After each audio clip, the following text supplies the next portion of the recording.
Hi everybody, Saul Sunforge here for Dungeons and Taverns. Today I wanted to talk about some red flags DMs need to be aware of in players. The other day I made a video for red flags players need to be aware of for DMs, but here on this channel I try to teach both as equally as I can and come at each situation from a player side and from a DM side and cover all angles. So no matter who you are, if you're just wanting to learn to be a player or learn how to be a DM, you're covered. But today's video is on red flags DMs need to be aware of in players. Being the DM is often hard work, but it's rewarding work. It's much better for you when the players appreciate your efforts. And they love your setting, and it's an added bonus if they are invested into your lore, which I'll make videos later on how to do that. As a DM, finding players, it's very easy because there's always going to be far more players than DMs. Because everybody wants to be a player. Even most DMs want to be a player. I'm a forever DM. You know, I've DM'd probably 97% of the campaigns. I've probably higher than that even. But yeah, I want to be a player too. So everybody pretty much wants to be a player. So hardly anyone wants to be a DM, and so it falls on you to create the settings, the NPCs, the magic spells, and home magical items. And that's not even counting if you want to homebrew rules, monsters, entire races for your players to play. It's a whole bunch, and it can be really a daunting task. Hopefully, my videos, if you've been watching them so far, have been able to help you in that journey. But today's video is red and yellow flags that players can present. It's of course up to you on how many you'll tolerate at your table or your virtual tabletop. But here's 7 reasons or 7 things for you to be on the lookout for possible problem players. Number 1, they miss sessions. Occasionally a player will miss a session here or there, and that's fine. The players will usually let you know, and then they let you know how their character will behave in their absence, like if there's a fight, what they want their character to do. A lot of players, if there's a fight, they won't want their character to be involved, because who wants their character to die when they're not there, right? But if somebody's missing, I'd say about 20% or more of the sessions, it may be time to find a new player to replace them. Frequent absence means that a player isn't interested in your setting, your campaign, or they're just too busy to be consistent to play. So either way, why would you want them there? They're a net drain on the group eventually. If the group is constantly short-handed by somebody, and or it's a player who only shows up for their arcs and things like that, but they're magically busy when it's somebody else's turn. Those are the types of players you may want to try to avoid. It could be also that they just don't like, they're just not, maybe it's a role play heavy campaign and they're looking for more like a Diablo hack and slash type campaign where they just get to loot, go back to town, buy and sell things, go back into the dungeon, and rinse and repeat. And those are fine campaigns to have, and those are okay players to have. But your campaign has to line up with what they want. And if you see that it doesn't, maybe you should let them know, like, hey, maybe you can have more fun if you were in a different type of campaign. If they seem like they're a problem. Unfriendly is the second point. Since there's multiple players, it's very important that they at least tolerate each other's existence. If someone comes off as standoffish and unfriendly, it might disrupt the entire group's flow and make role-playing with that person very awkward. It's just a yellow flag in my mind, because first you should have a one-on-one talk with that player and find out if they're just shy, or because it takes time to warm up to people. Sometimes there's certain introverts and things, and maybe the players just wanting to sit back and see exactly how things are going, before they decide to interact with the group.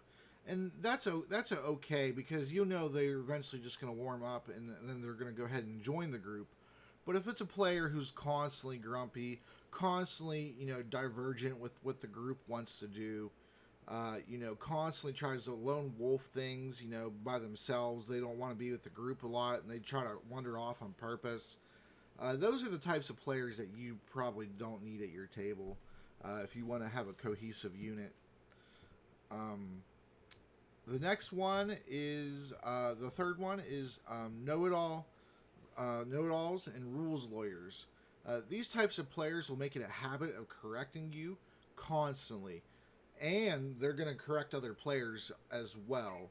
They may even, if a player makes an action in combat that a know-it-all, a rules lawyer does not like, they'll say, no, what you actually need to do, and then they'll correct your own action. Those players they have no social grace whatsoever, or they just don't care. Either way, it isn't very good. Sometimes rules lawyers can be helpful. Helpful rules lawyers are a boon to a DM, because most rules lawyers, in my experience, try to use their knowledge of the rules to bring your setting down a peg or two. It's like a bravado thing. They maybe you're a better DM than them sometimes, or something like that. So they try to use their knowledge of the rules to kind of try to take over your campaign, sort of. There's just a bunch of different ways to do it. But a good rules lawyer will help the DM. Like if you're like, oh, I don't remember that exact specific ruling, and they may help you. Like they may look it up with you or something, and let you and tell you where it's at, or send you a link or something like that, and then you can look it up and judge for yourself. Those are very beneficial players to have, and so there's a difference. The fourth point is players with terrible hygiene. I know I've said this before in a past video, but I never really elaborated on it too much. And I guess I always try to make these kind of funny, because everybody likes to laugh a bit, but it is a problem. Most of the people, my videos, I feel like, are mostly geared towards young adults, at least, to any age. It's not really for kids, but you figure at a certain age it should be okay to talk to you about, hey, you might want to take a shower or something, you kind of stink. Like, you shouldn't feel like you're walking on eggshells in that situation, but you always do, and it's always an awkward situation. So this only applies to in person, obviously. You can't smell somebody over the computer yet. They're not that advanced. But if somebody shows up to your table and they smell like salt and vinegar chips, or that old sweat smell, those are players that you don't want at your table, especially if the rest of your group doesn't smell, because chances are decent that player may not know that they smell, and you may not want to talk to them because that's kind of an uncomfortable conversation. But all the other players are going to want to not sit by them. They're not going to want to role play with them eventually. It's going to be there, and it's even worse if they have bad breath too. If they have both of those things, it's why hobby shops have signs outside. You can't go in if you have bad hygiene. If you're just smelly boy, you can't come in our shop. And it shouldn't have to be out there like that, but unfortunately it does. And so it's never really a comfortable conversation you want to have with those types of players. So if you do manage to, you're fine having that conversation one time with that player, and they're like, oh, okay, I didn't know. Or they're like, oh, okay, I just came to the session right from work. Like those things are, okay, it's kind of understandable maybe. But if it's like, constantly, you got to constantly act like, it's better for 2 sessions, and it comes back and it's there for 4 or 5 sessions, and you got to talk to them again eventually, but you're like, how do I tell this person this a second time? Because at this point it's like they're willfully being disobedient, or I guess they're like, I don't know. So maybe talk to them once. If it happens again, probably just say, hey, the other players, we're just kind of, we just don't want that around here.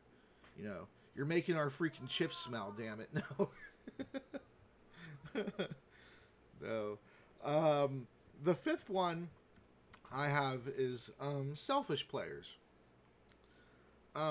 If you have a player who is only interested in the campaign when it's their turn, or when it's their character's arc that's being explored out in the sessions, and it feels like they need to be in every scene, as many scenes or every scene as possible. This is what's called a spotlight hog, and your other players are going to grow to resent them. I don't think any player can expect the exact same amount of time all the time, but no one should be getting vastly more time on a regular basis. If you share the spotlight hog will get very impatient. They'll tune out. They'll eventually rebel, and then they might even lash out at the other players. This is the equivalent of a spoiled child throwing a temper tantrum, and you should end it before it becomes a problem. Maybe you talk to that player one-on-one who's throwing those tantrums, and maybe the player's just really excited, really enjoying the campaign. That's great, but you need to explain to them that everyone else comes to the table for the exact same reasons, and they all commit their time too. And so if one person's getting 3 hours out of a 5-hour campaign, why show up? Why would you want to? I mean, you could understand that perspective, I believe, from a player's side. Why would they want to show up if somebody's getting 40% of their time, and then the other 5 or 6 players have to split the rest of the 60% time? Or when the person who's trying to get to 40% of the time, you say, "Hey, no, you can't. You can have 20%," and then they throw a fit. Like, no one wants to be part of that. That's not fun, you know. Usually, when adults are playing this game, it's to relax and unwind from real life problems. You're in the game world. You're focused on the game world. You're not really, you're not focused on work or your taxes or all that nonsense. You're there to have a good time. And if somebody else is stealing your good time during the hours you could be focused on any other hobby that you could, it becomes an issue. And so as a DM, don't let it become an issue, because your other players will start to maybe even push back or get aggressive with that player. It may start an actual physical altercation. These are things that you want to try to avoid, especially if it's at your house. You don't want people breaking your shit, do you? Like, no, you don't. Like, if somebody's throwing their own dice, fine. But if they're picking up your books and throwing them, no. Right? They can't destroy your stuff. Let's see. The 6th point... Is this the 6th point or the 7th point? See, I don't have an editor. But... let's go. Let's see. Let me see here. 1, 2, 3, 4, 5, 6 point. Yeah, okay, I was right. All right, cheating. This is a huge red flag, and I'm going to cover several forms of cheating that you may even not even have considered in the past to be cheating. But these things I consider to be very heavily cheating, or maybe some minor cheating. But in my opinion, cheating of any form in a make-believe game it's kind of pathetic. I'm just gonna be honest with you. It's kind of pathetic if you're cheating in a make-believe game. D&D is a collaborative effort, right? And if your goal is to try to win D&D, you're not playing it right. You could see that as gatekeeping. I don't care. It isn't gatekeeping. It's making sure the hobby has a good plethora, a huge plethora. I don't care who it is, of good players. That's what we want. Good players and good DMs. And, the obnoxious people or whatever can see that they can either change their behaviors to, be a better player or a better DM, or they can find a different hobby. Your time is valuable, and you should treat it as such.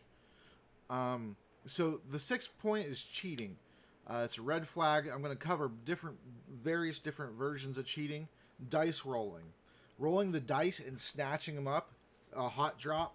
You picking them up real quick before anybody or the DM can see what the dice number was rolled, and just rolling it real quick. Before it even stops rolling, you pick it up. I rolled a 17. Well, if they do that consistently, it's cheating.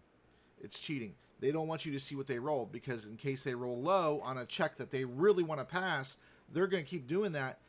And if you let it go and you're used to them doing that, that's what they're going to do it for. Is when they're rolling low, when the pressure is real high, they're going to disregard their roll and just say that they rolled a high number, so they pass. Using dice rolls that fall on the floor, because there's no way for you to verify what the number is on that dice that they rolled onto the floor. So, if it's a low number, of course they're going to re-roll it. And if it's a high number, of course they're going to announce it. So it's just better off so that there's no temptation for them to change the number under the table. You don't have players that would do that, do you? If nobody else is watching them and they roll low, there's a good temptation there for them to just announce that they rolled high. So it's better off to just session 0. If your rolls of your dice fall off the table, you have to re-roll them, no matter what. That's for you too, if you want to be completely unbiased. Using obstructions around their space to block most or all angles, so you can't see what they rolled. Common things would be a plethora of snacks, entire large chip bags, share size candy right there. They try to square in their space. Pizza boxes, energy drinks, pops. If they laptops, they'll try to obstruct your view of their roll. And ideally you want to have at least one other player be able to see that roll. If you can't because your table's really long or something like that, you want to have another player see it, because chances are another player isn't going to be in cahoots with them. You may, but in that case, you may have more than one player to get rid of at that point. Constant high rolling. Some people are lucky with their dice. I know sometimes I roll really good. One time when I was in the Navy, I rolled 5 20s in a row. The DM made me shatter my weapon because I rolled so well, and he punished me for it. I've never done it since. That was one time. Ever since, the most I've gotten was 2. Well, no, 3. I've gotten 3 a few times. But anyway, if it's a constant high rolling of the dice, they seem to be rolling more crits than misses in total. Those dice might be unbalanced. I'm not saying that they know that or it's intentional on their part. It's just part of the manufacturing process of the dice, that sometimes one side is heavier than the other side, and so therefore the heavy side is going to land face down, and the number off the opposite side is going to be always face up. So if that number is a 20 on the opposite side of the heavy side, well, then they're critting more often than not because those dice are weighted. So what you want to do is, if you suspect that, say, here, use my dice. If they object to it, okay, fine, they're out. Because they're taking offense to something that may not even have been their fault. You're just trying to see if those dice, there's something wrong with those dice. You're not coming at it from an immediate blame perspective, but if you listen though, some players will brag. They'll tell them on themselves about having weighted dice if you listen to what they're saying. And sometimes the manufacturing process weighs the opposite side. So more often, if you feel like you're getting really low numbers a whole lot, or even critical misses a whole lot, the other side can be weighted too. And so, it's not cheating, but it doesn't help the player. It wouldn't help, or the DM, So if there's any numbers at all that are coming up, well more often than others, you may be dealing with a weighted dice. So it benefits everybody to find out. Character sheet cheats. These are people who will slowly alter their character to reduce any negative stats, and they'll also be very tempted to raise their better stats, often simultaneously, like they're passing in the wind. And it's usually slowly, so you don't, to try not to catch your notice.